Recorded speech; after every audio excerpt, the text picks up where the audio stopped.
Your lesson Microorganisms Friend and Foe.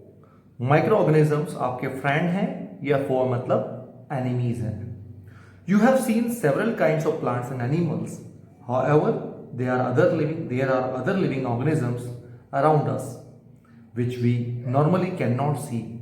These are called microorganisms or microbes. Microorganisms and microbes वो organisms होते हैं जिसे हम जो है हमारे आसपास सब, लेकिन उससे हम डायरेक्टली देख नहीं पाते. For example, you might have observe that during the rainy season moist bread gets spoiled and its surface gets covered with greyish white patches. Observe these patches through a magnifying glass. You will see tiny black rounded structure. Do you know what these structure are and where do these come from? आपने बारिश के season में bread के अगर आप moulds को बाहर रख देंगे, ब्रेड के टुकड़े को, तो कुछ दिनों बाद या कुछ देर बाद आप देखते हैं उसके ऊपर ग्रे कलर के व्हाइट पैचेस आ जाते हैं. अगर मैग्नीफाइंग ग्लास से आप देखेंगे तो आपको ये इसमें टाइनी ब्लैक राउंड स्ट्रक्चर्स दिखाई देंगे. ये कहां से आया आखिर? एक्टिविटी करते हैं हम. Collect some moist soil from the field in a beaker and add water to it. After the soil particles have settled down, observe a drop of water from the beaker under a microscope. What do you see? आप नम मिट्टी, गीली मिट्टी, moist soil कहीं से भी लीजिए और एक बीकर में डाल दीजिए और कुछ पानी ऐड कीजिए. जब सॉइल के पार्टिकल सेटल डाउन हो जाएं, उसके बाद एक ड्रॉप पानी का उसमें से निकालिए बीकर में से और माइक्रोस्कोप में देखिए. What do you see? एक और एक्टिविटी करते हैं. Take a few drops of water from a pond, spread on a glass slide and observe through a microscope. Pond मतलब तालाब का कुछ बूंदे पानी लीजिए, उसको आप स्लाइड पे डालिए, ग्लास की स्लाइड पे, और माइक्रोस्कोप में देखिए. Do you find tiny organisms moving around? आपको क्या दिखाई देंगे? कुछ छोटे छोटे ऑर्गेनिजम्स दिखाई देंगे जो मूव कर रहे हैं.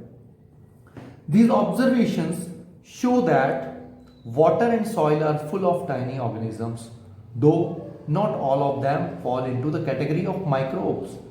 अगर हम वाटर और सॉइल में ध्यान देंगे माइक्रोस्कोप के देख के ऑब्जर्वेशन, तो हमें मालूम पड़ता है बहुत सारे ऑर्गेनिजम्स हैं, लेकिन ये सभी माइक्रोब्स में नहीं आते. These microorganisms or microbes are so small in size that they cannot be seen with the unaided eyes.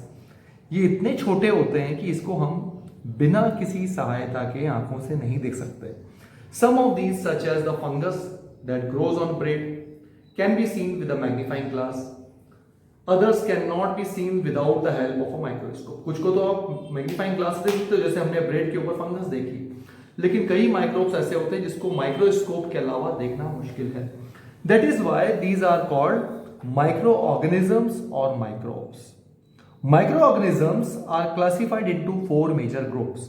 इनको 4 ग्रुप से बांटा गया है. These groups are bacteria, fungi, protozoa and some algae. Bacteria, fungi, protozoa and algae. Some of these common microorganisms are shown in figure 2.1 and 2.4. अभी हम देखेंगे आने वाले समय में. वायरसेस, सबसे पहले हम वायरस के बारे में पढ़ते हैं. They are also microscopic but are different from other microorganisms. ये भी छोटे ही होते हैं, माइक्रोस्कोपिक शेप के होते हैं, साइज के होते हैं, लेकिन ये बाकी माइक्रो ऑर्गेनिज्म से अलग हैं. They however reproduce only inside the cells of the host organism.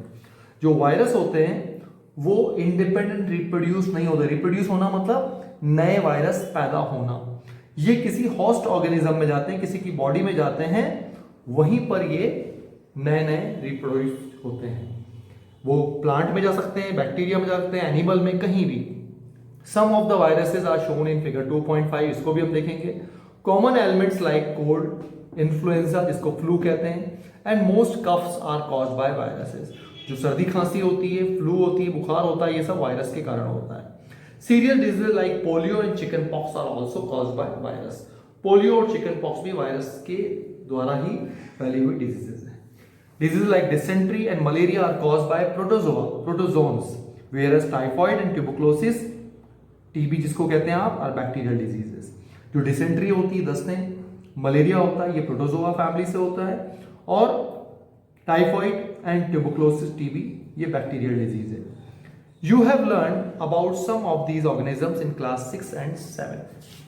Okay, अगर हम बात करते हैं बैक्टीरिया की, तो ये बैक्टीरिया की कुछ शेप्स हैं, कुछ डिजाइन हैं. एल्गे, क्लेबिडोमोनास एंड एस्परजेरा, ये एल्गे होता है जिसको हम काई बोलते हैं, कवक शुद्ध हिंदी में.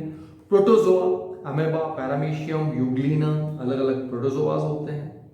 Bread mould, penicillium and Aspergillus, ये फंजाई होती है. पेनिसिलम के बारे में हम पढ़ेंगे जब माइक्रो ऑर्गेनिज्म का यूज हम मेडिसिन में पढ़ेंगे तब. And viruses. Okay, where do these micro organisms live? ये माइक्रो ऑर्गेनिज्म कहाँ रहते हैं? Micro organisms may be single celled like bacteria, some algae and protozoa, और मल्टीसेलुलर.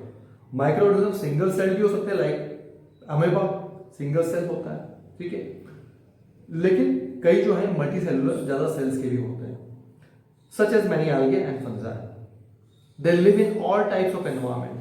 ये हर टाइप के एनवायरमेंट में रहते हैं, ranging from ice cold climate to hot springs. चाहे खूब गर्मी वाली जगह हो, चाहे आइस कोल्ड वाली जगह हो, यहां पर भी ये माइक्रोऑर्गेनिज्म पाए जाते हैं. Okay, and deserts to marshy lands. They are also found inside the bodies of animals including humans. ये एनिमल्स और ह्यूमन बीइंग की बॉडी के अंदर भी पाए जाते हैं. Some micro organisms grow on other organisms while other exist freely. कुछ माइक्रोऑर्गेनिज्म किसी की बॉडी के अंदर दूसरे माइक्रोऑर्गेनिज्म पर जाते हैं या ऑर्गेनिज्म पे जन्म लेते हैं या फैलते हैं, और कुछ जो है फ्रीली एग्जिस्ट करते हैं. Now micro organisms and us. Micro organism और हमारा क्या रोल है आपस में? Micro organisms play an important role in our lives. Some of them are beneficial in many ways, whereas some others are harmful and cause diseases. Let us study about them in detail. इनके बारे में हम ध्यान से पढ़ेंगे. Okay,